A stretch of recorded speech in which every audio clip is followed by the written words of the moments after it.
انسان کے لیے کسی چیز کا بنا لینا بھی بڑا کمال ہوتا ہے، لیکن اس بنی ہوئی کو بچا لینا پھر اس سے بڑا کمال ہوتا ہے۔ تعلقات کا لگا لینا بھی کمال ہے،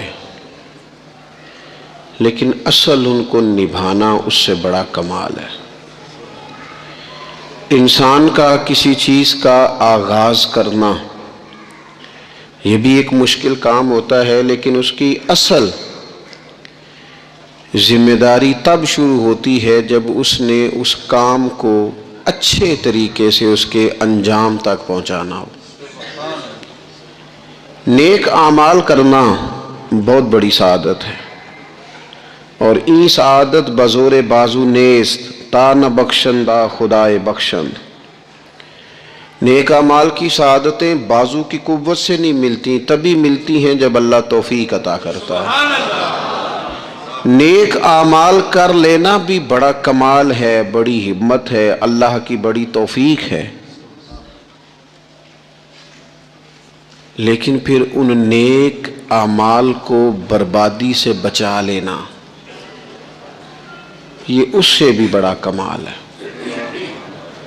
نیک عمل کرنا بڑا اعزاز ہے، لیکن اس سے بھی زیادہ ضروری یہ ہے کہ وہ نیک عمل رب کی بارگاہ میں قبول ہو، وہ اسے قبول بھی کرے۔ اگر تو وہ قبول کر لے پھر تو بڑی بات ہے، اور اگر وہ قبول نہ کرے معاذ اللہ تو پھر بڑی محنتیں، بڑی کوششیں بعض اوقات رائیگاں جاتی ہیں۔ قبولیت شرط ہے۔ وہ کہا کرتے تھے حضرت سعدی کہ جسے پیا چاہے سوئی سہاگن، جسے وہ کہہ دینا کہ قبول ہے دراصل اسی کا قبول ہے۔ میرے بھائی، آج جو میں آپ سے گفتگو کرنے لگا ہوں نا، اکثر تقریر ہوتی ہے تربیت کے لیے، ان لوگوں کے لیے جن کو توجہ دلانی ہوتی ہے کہ نیک اعمال کریں۔ آج میں نے تقریر کرنی ہے نیک لوگوں کے ساتھ۔ آج کچھ خطاب نہ ان لوگوں کے ساتھ ہے جو نیکیاں کرتے ہیں، بلکہ اگر ناراض نہ ہو تو نیک ہونے کا دعویٰ کرتے ہیں۔ ان سے نیکی بڑا اعزاز ہے، لیکن بعض اوقات لوگ نیکی کر کے نا، محنت کر کے، کوشش کر کے اسے ضائع کر لیتے۔ کچھ باتیں آپ کی خدمت میں کتاب و سنت سے عرض کرنی ہے کہ نیکیاں کی جائیں، پھر ان کو سنبھالا جائے، ضائع ہونے سے بچایا جائے۔ یہ سرمایہ ہے آخرت کا، لیکن اگر یہ ضائع ہو جائے، جو آدمی محنت کر کے، کوشش کر کے پیسے کماتا ہے نا، جد و جہد کر کے، وہ 1 روپیہ بھی پھر ضائع نہیں ہونے دیتا۔ وہ کہتا ہے میری جمع پونجی ہے، میں نے مشقت بڑی کی ہے، کیسے ضائع ہونے دوں؟ وہ احساس کرتا ہے، 100 دفعہ سوچتا ہے۔ جن لوگوں نے محنت کر کے نیکیاں کی ہیں، وہ سب سے پہلے تو اپنے ذہن میں یہ بات بٹھائیں کہ جب بھی نیکی کرے نا، ساتھ اس کے قبول ہونے کی فکر بھی کریں۔ حضرت ابراہیم اللہ تعالیٰ کے وہ پیغمبر ہیں جنہیں رب کہتا ہے یہ نرے نبی نہیں، یہ میرے خلیل بھی ہیں۔ وَاتَّخَذَ اللَّهُ إِبْرَاهِيمَ خَلِيلًا، میں نے ابراہیم کو اپنا دوست بنایا ہے۔ اور پھر حضرت ابراہیم کے جو صاحبزادے ہیں نا جناب اسماعیل، وہ نرے نبی نہیں، وہ ساتھ ذبیح اللہ بھی ہیں۔ نبوت کی شان ہی بڑی وراء الورا ہے، لیکن ساتھ اللہ کی بارگاہ میں قربانی دینے والے دونوں نبی اور رسول ہو کر، پیغمبر ہو کر، خدا کے محبوب ہو کر، معصوم عن الخطا ہو کر اللہ کا گھر بناتے ہیں بیت اللہ۔ حضرت سیدنا اسماعیل علیہ السلام اینٹیں اٹھا اٹھا کے لاتے ہیں، جناب ابراہیم علیہ السلام ان اینٹوں کو لگاتے ہیں، کعبے کی دیواریں بلند ہو رہی ہیں، پر رب فرماتا ہے نبی ہو کے کام کر رہے ہیں، محبوب ہو کے کام کر رہے ہیں، لیکن بارگاہ چونکہ بہت بڑی ہے، مالک کی شان بہت بڑی ہے، اور چونکہ وہ بے نیاز ہے تے بے پرواہ نال یاری لا کے پیندے نی دکھ سہنے، چونکہ وہ بے نیاز ہے، بے پرواہ ہے، نبی، پیغمبر، رسول، محبوب، خلیل، ذبیح ہو کر جب اس کریم کی بارگاہ میں خدمت کر رہے ہیں نا اس کے گھر کی، تو وَإِذْ يَرْفَعُ إِبْرَاهِيمُ الْقَوَاعِدَ مِنَ الْبَيْتِ وَإِسْمَاعِيلُ، رب فرماتے ہیں جب ابراہیم اور اسماعیل بیت اللہ کی دیواریں بلند کر رہے تھے نا، کعبہ بنا رہے تھے، تو ساتھ ساتھ پتہ کیا کہتے تھے؟ ربنا تقبل منا، یا اللہ ہم سے قبول بھی فرما لے، مالک یہ ڈیوٹی نہ قبول کر لے، انک انت السمیع العلیم، بے شک تو سننے والا بھی ہے اور جاننے والا بھی، اللہ اسے قبول کر لے، نبی ہو کے، رسول ہو کے، پیغمبر ہو کے، قبولیت کا خیال۔ اور میرے سنگیو، شرط تو یہ ہے نا کہ وہ قبول بھی کرے۔ میرے رسول کریم صلی اللہ تعالی علیہ وسلم نے ہماری تربیت کی، حضور محبوب ہیں، اور اس طرح کے محبوب ہیں کہ وَلَسَوْفَ يُؤْتِيكَ رَبُّكَ فَتَرْضَىٰ، رب کہتا ہے محبوب تجھے اتنا دوں گا تو اپنے رب سے راضی ہو جائے گا۔ حضرت عائشہ صدیقہ رضی اللہ تعالی عنہا عرض کرتی ہیں یا رسول اللہ صلی اللہ تعالی علیہ وسلم، میں دیکھتی ہوں آپ کا رب آپ کی بات ماننے میں جلدی فرماتا ہے، آپ کی بات قبول کرنے میں جلدی کرتا ہے، اللہ تعالیٰ آپ کی رضا چاہتا ہے، لیکن نبی پاک صلی اللہ تعالی علیہ وسلم نے ہماری تربیت کے لیے کیا کہا؟ حضور دعا مانگتے، حضور دعا مانگتے، کریم محبوب دعا مانگتے، عمل کرنا اور پھر بتانا اللہ کا فضل ہے جی اتنی نمازیں پڑھتا ہوں، شکر ہے جی اتنی سخاوت کرتا ہوں، بڑی بات ہے جی فلانی جگہ بھی میرا تعاون حاصل ہے، فلان جگہ بھی میں خدمات پیش کرتا ہوں، لیکن میرے دوستو رسول خدا صلی اللہ تعالی علیہ وسلم دعا مانگتے، ابن ماجہ میں موجود ہے، کہتے اللہم انی اسألک، اے اللہ میں تیرا محبوب ہو کے تجھ سے سوال کرتا ہوں، میں تیری بارگاہ کا سوالی ہوں، کس بات کا؟ علما نافعا، علم دینا پر نفع والا دینا، مالک جب تو علم عطا کرے تو وہ والا دینا جو نفع بخش ہو، جو فائدہ مند ہو۔ محبوب دعا مانگتے ہیں اللہ نفع والا علم عطا فرما وعملا متقبلا، اور اے کائنات کے رب میں تیرا محبوب ہو کے تجھ سے سوال کرتا ہوں وہ والا عمل کرنے کی توفیق دینا جسے تو قبول فرما لے، جو تیری بارگاہ میں قبول ہو جائے۔ یہ تعلیم امت کے لیے، کہیں ایسا نہ ہو لوگ عمل کریں اور ان کا عمل اس کی بارگاہ میں قبول نہ ہو۔ اللہم انی اسألک علما نافعا وعملا متقبلا، میں سوال کرتا ہوں تجھ سے کہ علم نفع والا دینا، عمل قبولیت والا دینا، ورزقا طیبا، مالک رزق ضرور عطا فرما پر دینا پاکیزہ، طیب، طاہر، صاف ستھرا، اپنی زندگی میں اپنے اعمال کی قبولیت کی فکر کرنا۔ حضرت امیر المومنین فاروق اعظم رضی اللہ تعالیٰ عنہ عید کا دن تھا تو رونے لگ گئے۔ میں بڑا حیران ہوتا ہوں کبھی کبھی کہ دنیا میں تو مشہور یہ ہے کہ عمر جلالی بڑے، کتابوں میں تو یہ لکھا ہے کہ ان کا جلال تھا، زمین پہ درہ مارتے تھے تو وہ زلزلہ ختم ہو جاتا تھا، لیکن کبھی پلٹ کے ان کی زندگی پڑھو تو اتنا رویا بھی کوئی نہیں جتنا حضرت عمر روئے۔ عاشق دا کام بھی تے رونا توڑا، اے بینو رویوں نہیں منظوری، عاشق سدا ہی روندا رہندا ہے پاویں وصل ہوئے پاویں دوری۔ گھر میں رو رہے تھے، عید والا دن تھا، گھر والی کہنے لگی آپ کوئی موقع نہیں دیکھتے، خوشی کا مقام ہے اور آپ ہی بتاتے ہیں کہ خوشی کے موقع پر خوشی کی بات ہونی چاہیے، آپ رونے لگ گئے۔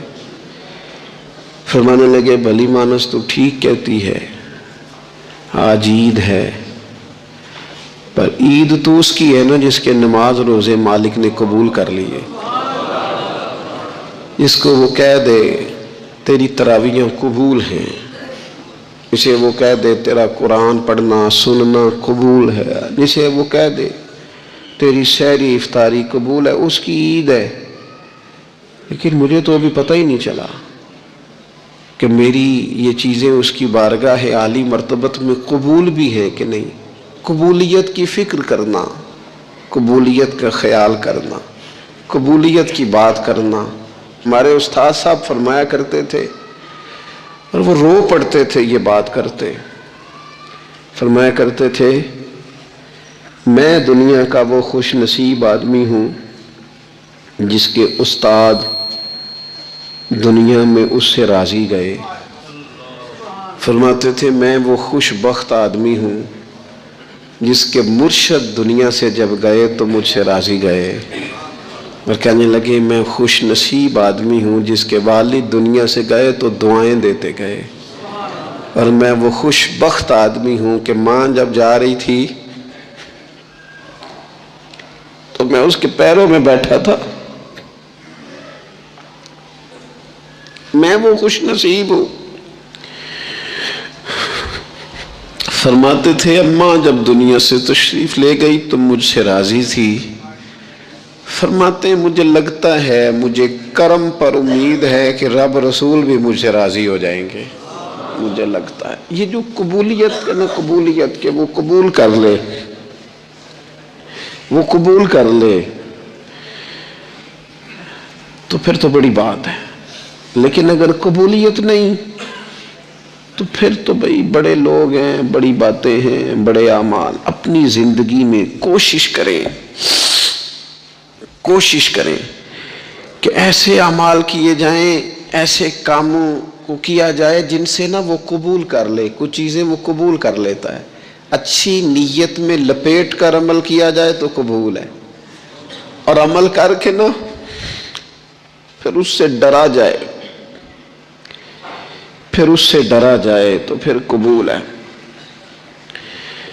پھر خوف کیا جائے کہ چونکہ بارگاہ بڑی ہے تو پھر قبول ہے۔ حضرت سعدی رحمۃ اللہ نے لکھا ہے کہ ایک درویش کہتا ہے کہ میں نے دیکھا کہ کعبے کا میں طواف کرنے گیا تو رات کے وقت ایک شخص پتھر پہ سر رکھ کے روتا ہے اور کہتا ہے مالک مہربانی کرنا، میں نے 40 سال تیری ڈیوٹی کی ہے، میری کو 2-4 دن کی قبول کر لینا، میں نے 40 سال تیری نوکری کی، قبول فرما لینا، قیامت میں رسوا نہ کرنا۔ وہ شخص کہتے ہیں، بزرگ کہتے ہیں میں سمجھا کو بڑا گناہگار ہے تو میں جا کے اسے تسلی دیتا ہوں، میں کہتا ہوں کوئی نہیں فکر نہ کر، اللہ بڑا کریم ہے، کوئی بڑا گناہگار ہے رو رہا ہے۔ کہتے ہیں جب میں قریب گیا اور میرے قدموں کی آہٹ اس بزرگ کے کانوں تک گئی اور انہوں نے سر اٹھایا تو میں تو تڑپ گیا، یہ تو بغداد کے پیر غوث اعظم جیلانی ہے۔ اب دیکھو نا، راتی ساری کر کر زاری نیند اکھاں تھی توندے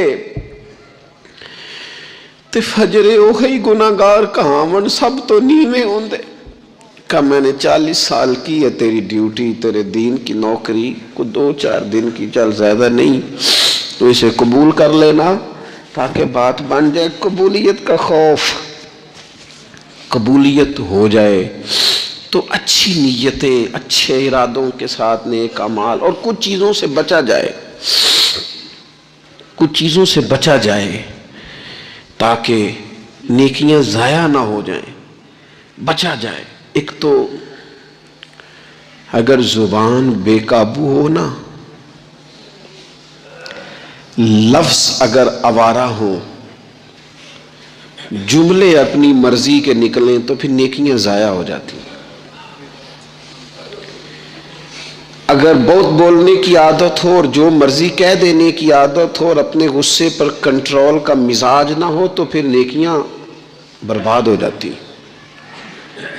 کچھ لوگ ایسے ہوتے ہیں جو بڑے بہترین کام والے ہوتے ہیں لیکن ان کی زبان سے ڈر آتا ہے، ان کے جملوں سے خوف آتا ہے، ان سے محبت کا رشتہ ہوتا ہے، تعلق ہوتا ہے، لیکن ان کے ساتھ گزارا نہیں ہوتا، اس لیے کہ وہ نیک بھی ہیں، نمازی بھی ہیں، حاجی بھی ہیں، پرہیزگار بھی ہیں، لیکن زبان سے تیر برساتے ہیں۔ ان کے جملے نہیں ہوتے، ان کے نشتر ہوتے ہیں جو دلوں کو گھائل کرتے۔ ایسا آدمی اپنی نیکیاں ضائع کر بیٹھتا ہے۔ بڑے بڑے جملے بولنا مسلم شریف میں موجود ہے، نبی اکرم صلی اللہ تعالی علیہ وسلم نے فرمایا، ایک شخص نے قسم اٹھا کے کہا تھا اللہ فلانے کو معاف نہیں کرے گا، تو فرماتے ہیں رب کریم نے فرمایا یہ کون ہے جو میرے اوپر قسمیں اٹھاتا ہے، اسے جا کے کہہ دو۔ وہ بظاہر جسے گناہگار سمجھ کے تو نے کہا تھا نا اللہ اسے معاف نہیں کرے گا، جا اسے کہہ دو میں نے اسے معاف کر دیا ہے۔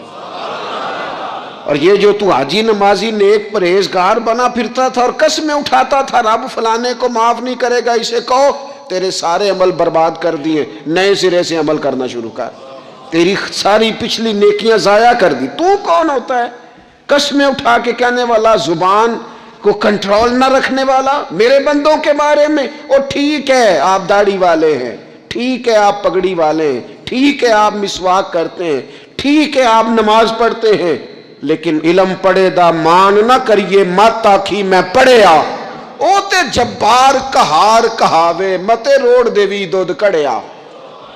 آپ نیک ہیں تو اس کا مطلب ہے آپ کو جس کو مرضی گناہگاری کا آپ سرٹیفکیٹ جاری کرتے پھریں گے؟ آپ نمازی ہیں تو آپ باہر نکل کے جنت کی ٹکٹیں بانٹیں گے؟ آپ سخی ہیں تو آپ کہتے پھریں گے فلانا دیتا کچھ نہیں، فلانا بانٹتا کچھ نہیں؟ کس نے اختیار دیا؟ اللہ کے بندوں پر جرت کا اختیار کس نے دیا؟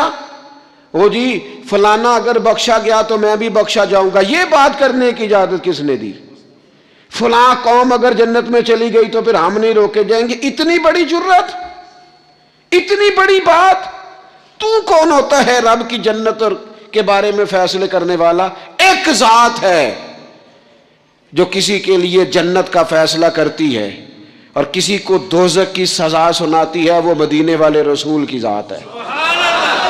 باقی کسی کو یہ حق حاصل نہیں ہے کہ وہ کسی کے بارے میں یہ فیصلہ کرے کہ اللہ اسے معاف نہیں کرے گا۔ تو کون ہوتا ہے؟ تیری حیثیت کیا ہے؟ وہ پیر ہو، وہ مولوی ہو، وہ مفتی ہو، وہ کوئی بھی ہو، رب سب پر کرم فرمانے والا ہے۔ کسی کو اجازت نہیں کسی کے بارے میں یہ ڈگری جاری کرنے کی، کسی کو اجازت نہیں۔ لہذا یہ کمزور باتیں کرنا، یہ کچی باتیں کرنا اور جناب نیکی کر کے تو پھر بڑے بڑے بول بولنا کس نے اجازت دی؟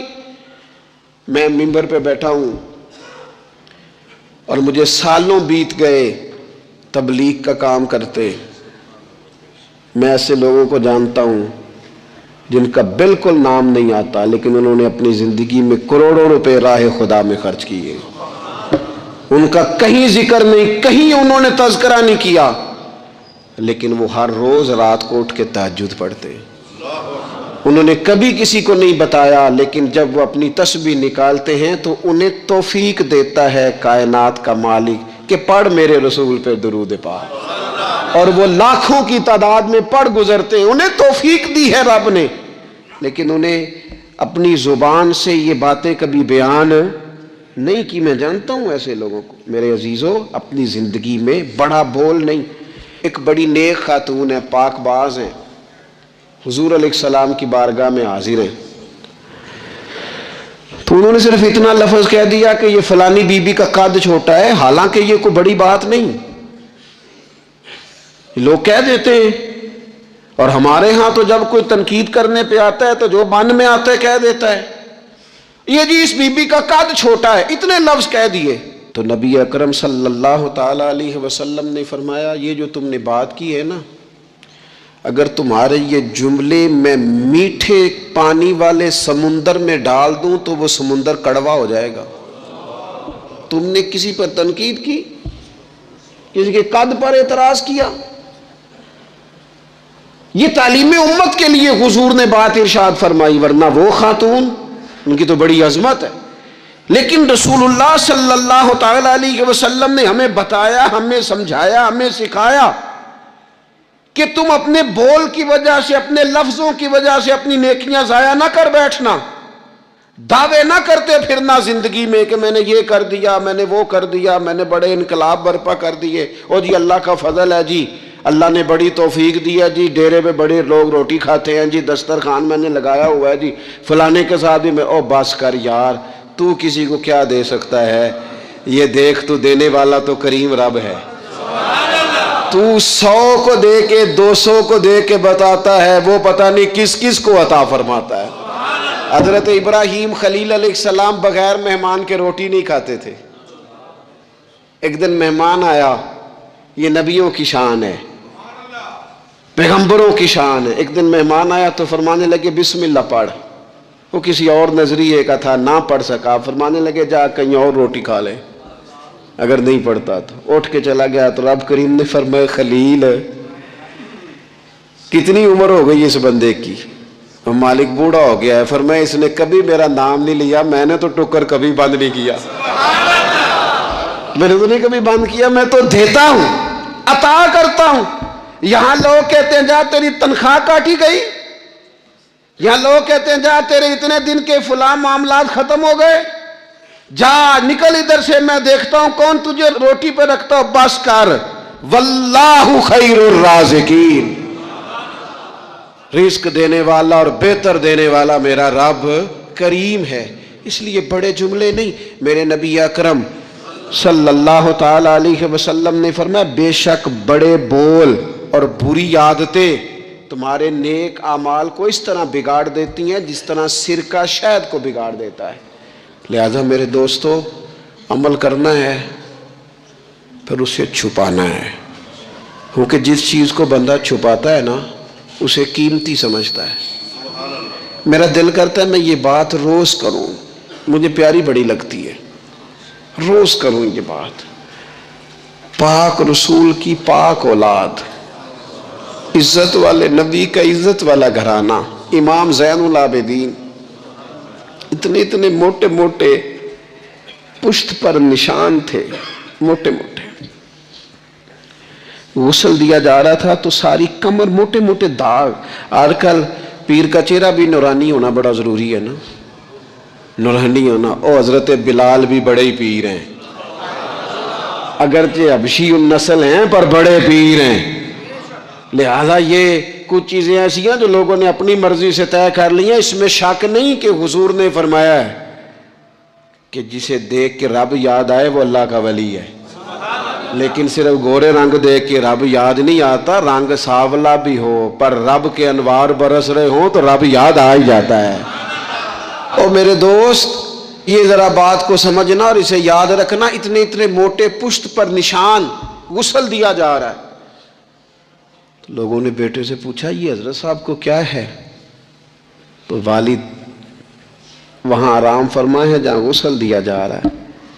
تو امام باقر رو پڑے، کہنے لگے میرے ابا جی نا اپنی پشت پر تھیلے رکھ کے نا اناج کے، کس کی بات کر رہا ہوں؟ حسین ابن علی کے بیٹے کی، کربلا میں بچنے والے میرے امام کے ایک صاحبزادے، پشت پر بوریاں رکھ کے غریبوں کے گھروں میں پہنچا کے آتے۔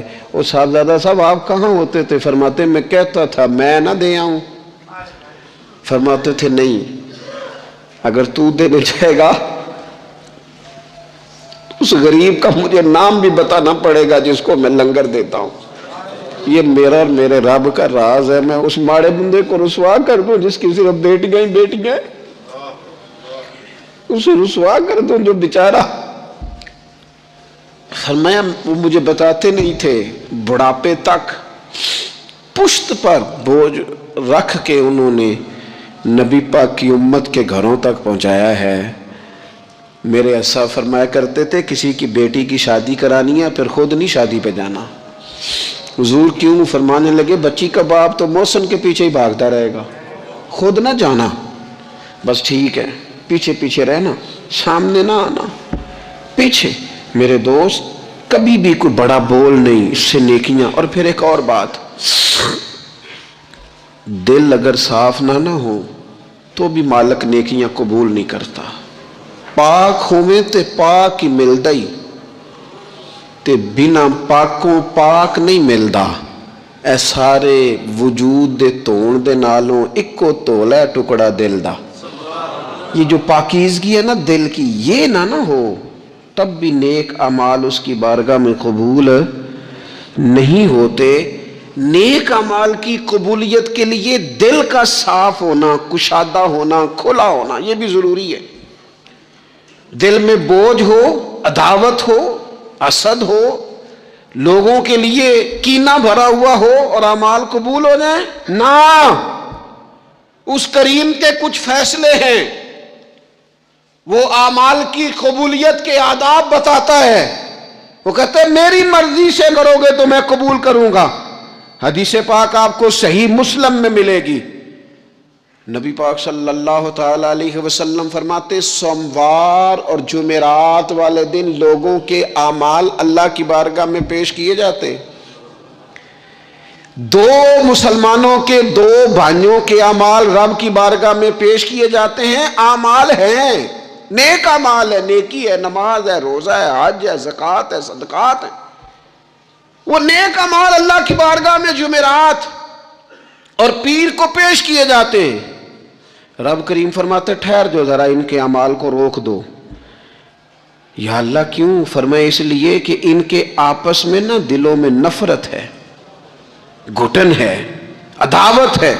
ان کو ذرا مہلت دو، یہ پہلے صلح کر لیں پھر ان کے اعمال بھی قبول کر لیں گے. کہ نہ عداوتیں پالی ہوئی ہیں، اپنے دلوں کے اندر گھٹن پیدا کی ہوئی. اختلاف کہاں نہیں ہوتا لیکن نفرتیں پیدا کر لینا. کیا جرم کیا ہے بھائی نے؟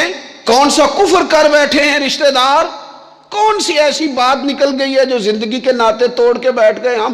رب کہتا ہے نہیں قبول ہوں گے ابھی اس کے اعمال، روک دو جب تک یہ آپس میں صلح نہ کر لے. مسجد میں بھی پابندی سے آؤ، فجر کی جماعت بھی نہیں چھوٹنی چاہیے، جمعے والے دن بھی وقت پہ آؤ. لیکن اگر قبولیت کرانی ہے تو 20 منٹ نکال کے نا اسے رشتہ دار کے گھر بھی چلے جاؤ جس سے ناراضگی چل رہی ہے. تھوڑا سا نا ادھر بھی ایک چکر لگاؤ، اس لیے کہ وہ کہتے ہیں قبول ہی تب کرنا ہے.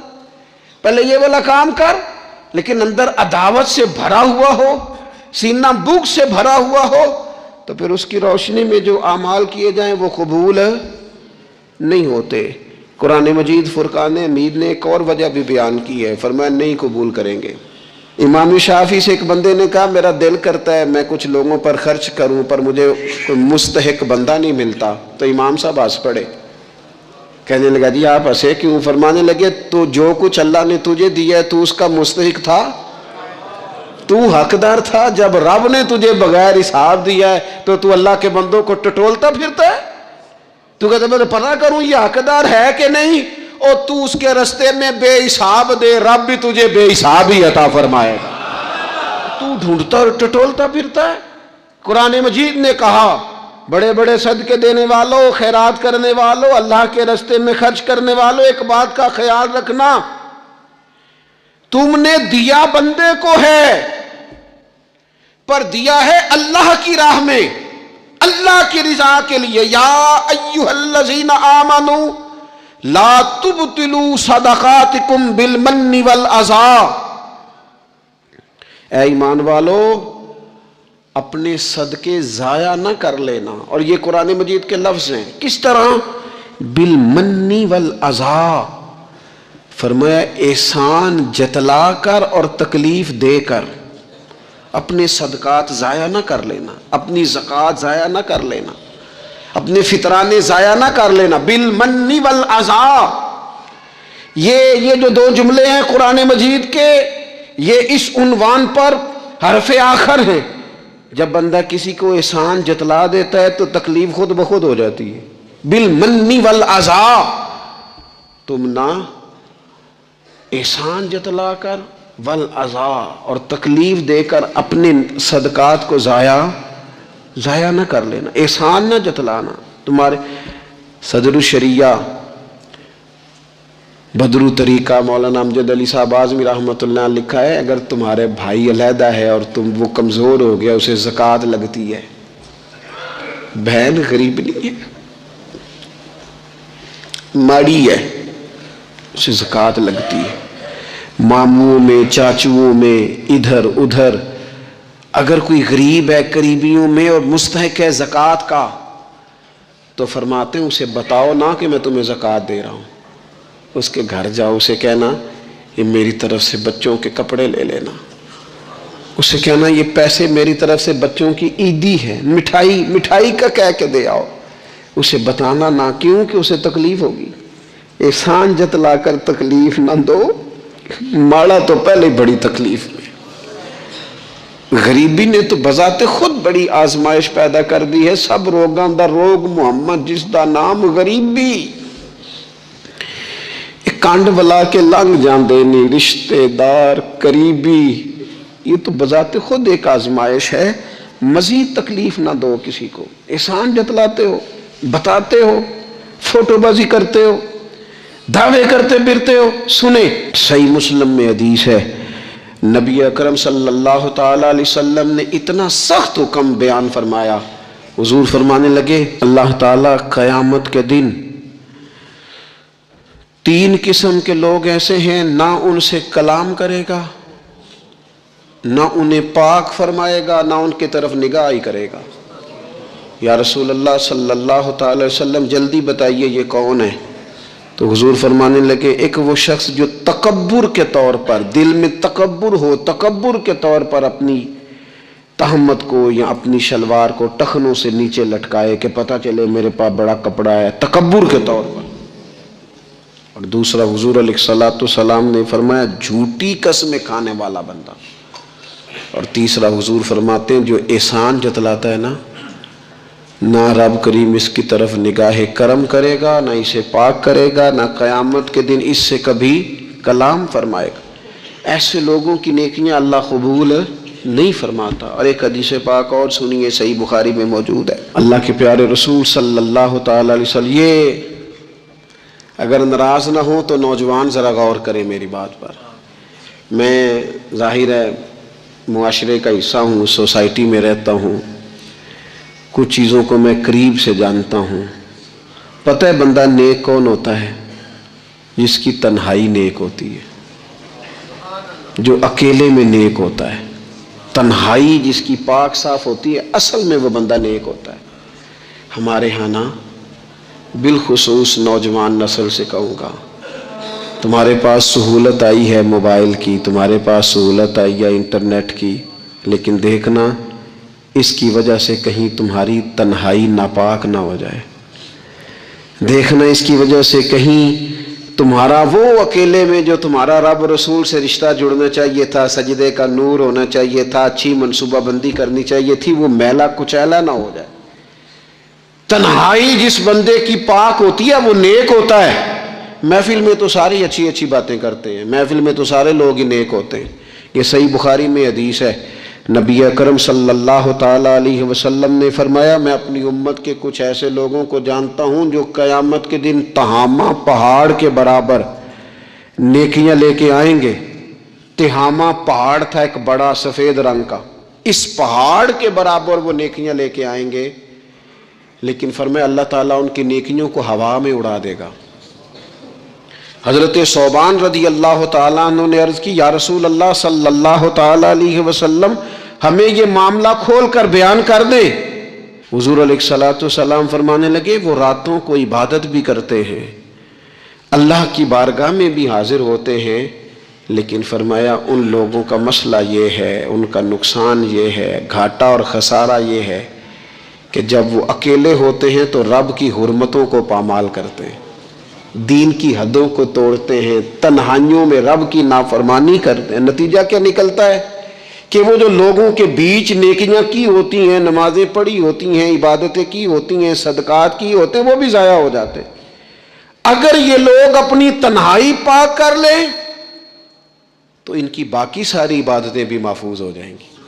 اپنی تنہائی پر توجہ دیں، اپنی بالخصوص نوجوانوں، میری آپ سے بڑی درد مندانہ اپیل ہے، اپنی تنہائی میں نا رب کی بارگاہ میں حاضر ہو، اچھے ارادے کرو، اچھی منصوبہ بندی کرو، لمبی دعائیں مانگو۔ اکیلے جب ہو تو پھر نہ وضو کر کے رسول پاک کی بارگاہ میں درود و سلام پڑھو، دلوں کو قوت ملے گی، حافظے مضبوط ہوں گے، تمہارے چہروں پر روشنی آئے گی۔ حضور علیہ السلام نے فرمایا شراب جو ہے نا یہ ناپاکی کی جڑ ہے۔ فرمایا جس نے شراب کو پیا 40 دن تک اللہ اس کی عبادت قبول نہیں فرمائے گا۔ اور حضور علیہ السلام فرماتے ہیں اگر کوئی اس حال میں مرا کہ اس کے پیٹ میں شراب تھی تو وہ جاہلیت کی موت مرا ہے۔ جس طرح جاہلیت میں لوگ مرتے تھے، مجھے بتائیے ایک دفعہ پیے تو 40 دن تک نماز قبول نہیں ہوتی، تو جو عادی ہو خدا را اپنے بچوں کی نگرانی کرے، اپنے دائیں بائیں غور کرے، یہ بہت بڑی مصیبت ہے۔ حضرت مولا علی شیر خدا فرمایا کرتے تھے دریا میں اگر شراب کا قطرہ گرے اور پھر وہ دریا خشک ہو جائے اور پھر نیچے سے گھاس اگائے اور پھر میرا گھوڑا اگر وہ گھاس کھا لے تو میں اس گھوڑے پر سواری بھی نہیں کروں گا۔ اتنی زیادہ یہ ناپاک ہے، پلید ہے کہ میں اس گھوڑے پر نہیں بیٹھوں گا۔ اس سے احتیاط کی جائے۔ اور پھر میرے نبی اکرم صلی اللہ تعالی علیہ وسلم نے فرمایا 3 طرح کے لوگ ایسے ہیں کہ ان کی نمازیں ان کے کانوں سے اوپر نہیں جاتی۔ اللہ تعالیٰ کی بارگاہ تک، عرش تک پہنچنا تو دور کی بات، کانوں سے اوپر نہیں جاتی۔ 3 قسم کے لوگ ہیں۔ ایک تو حضور فرماتے ہیں بھاگ جانے والا غلام، اس دور میں لوگ غلام خریدتے تھے، جو بھاگ گیا اس کی نماز کانوں سے اوپر تک نہیں جاتی۔ اور ایک حضور فرماتے ہیں ایسی عورت جو اس حال میں رات گزارے کہ اس کا خامد اس سے ناراض تھا، تو اٹھ کے تہجد پڑھے یا عبادت کرے یا صلاۃ اللیل کرے، اس کی نماز اس کے کانوں سے اوپر نہیں جاتی۔ اور حضور علیہ السلام فرماتے ہیں ایسا امام کہ جو زبردستی امامت کرائے اور لوگ ان کی امامت کو پسند نہ کرے، ایسے شخص کی نماز بھی اس کے کانوں سے اوپر نہیں جاتی۔ اپنے اعمال صالحہ کو سنبھالیں، کوشش کریں ایسا کوئی کام نہ ہو جس سے ہمارے اعمال مقبولیت سے باہر نکلے۔ اللہ تعالیٰ میری اور آپ کی حاضری قبول کرے۔